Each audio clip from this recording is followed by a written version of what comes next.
Bonjour, j'espère que vous m'entendez bien. Merci d'être venu. Je sais que c'est tard le samedi, donc merci d'assister à ma présentation. Je vais vous parler d'un projet que j'ai réalisé cet été et bon, que je continue à réaliser aussi de ce temps-ci. C'est l'utilisation d'un GPU pour l'inspection de paquets réseau. La présentation va aller comme suit. Donc, je vais vous parler de l'idée, du problème à l'origine de l'idée que j'ai eue, comment je m'y suis pris pour le faire.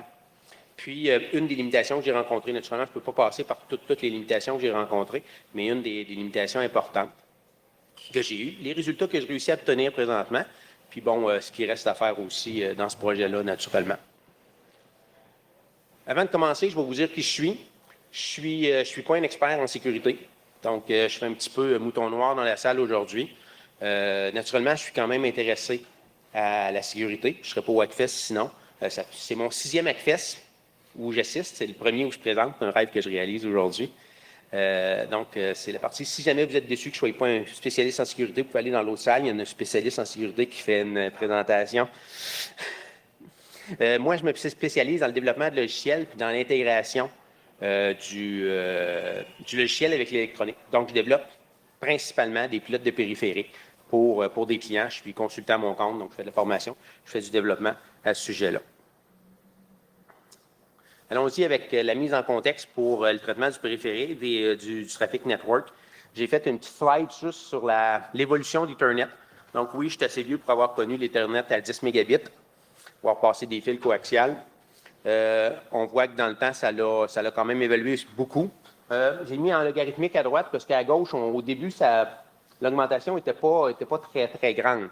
On a eu en 1995 environ le 100 mégabits qui est sorti. Le 1 gig, un petit peu plus tard, puis bon, maintenant, 10, 40, 100 gigs aussi. Puis on parle maintenant de 400 gigs ou de 1 terabit très, très rapidement. Donc, on voit une progression qui est pas loin, qui est pas près de vouloir ralentir. Côté du processeur, on n'a pas tout à fait la même chose. Si on regarde la ligne verte sur tous des points, on a les vitesses d'horloge qui ont arrêté d'augmenter à peu près en 2005.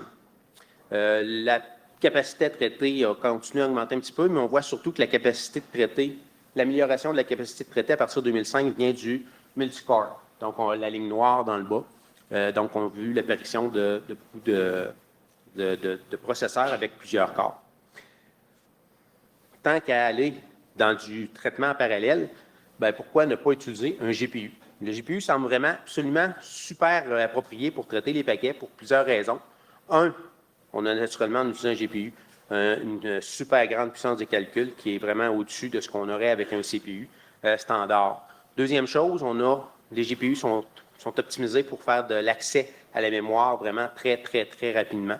Donc, ça peut être une autre chose. On a beaucoup de données à traiter. Si on est capable d'accéder à la mémoire rapidement, ça va nous aider aussi. Surtout qu'en plus des paquets qu'on a traités, on a peut-être à traiter des grandes tables, des tables d'adresse IP, des tables d'adresse MAC. Donc, l'accès à la mémoire est vraiment très important. On va voir que c'est même plus limitatif que la puissance de calcul dans certains cas. L'autre chose, c'est que traiter des paquets réseau, c'est facilement parallélisable. Au lieu d'en traiter un seul à la fois, je vais en traiter 64, 128, 256 à la fois. Donc, c'est facile à paralléliser. Ce n'est pas problématique de ce côté-là. Il y a beaucoup de monde. Je ne suis pas le premier à penser d'utiliser des GPU pour le traitement des paquets. Il y a eu un petit peu à la fin de cette mode-là, mais il y a été longtemps qu'on parlait du Deep Packet Inspection. C'est encore dans l'air, mais c'est moins le buzzword à la mode. Donc, il y en a beaucoup qui ont essayé d'aller faire le traitement avec les GPU. Les approches qu'on a actuellement, qui sont documentées dans des travaux de recherche, par exemple, vont utiliser la pilote de la carte, le pilote de la carte réseau qui est fournie par Intel ou par Microsoft pour faire fonctionner. Le problème avec ce pilote de périphérique-là, c'est qu'il est fait pour placer la mémoire, les données qu'il reçoit de la carte réseau dans la mémoire de l'ordinateur directement. Ça fait qu'on se retrouve avec le graphique qu'il y a là. Donc, j'ai une carte, la flèche en vert fluo, si on veut, montre les données qui partent de la carte réseau, s'en vont vers la mémoire de l'ordinateur. Puis, on a la flèche en bleu qui montre qu'on est obligé de faire une double copie pour aller importer ces données-là dans la mémoire de la carte graphique pour faire le traitement. C'est une double copie qui est quand même problématique.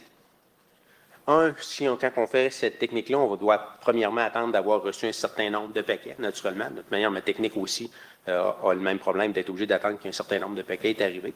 Une fois qu'on a un certain nombre de paquets reçus, on va être obligé de programmer un transfert DMA. Donc, demander à la carte graphique de faire un transfert DMA pour aller copier les données de la mémoire vers la mémoire de la carte graphique.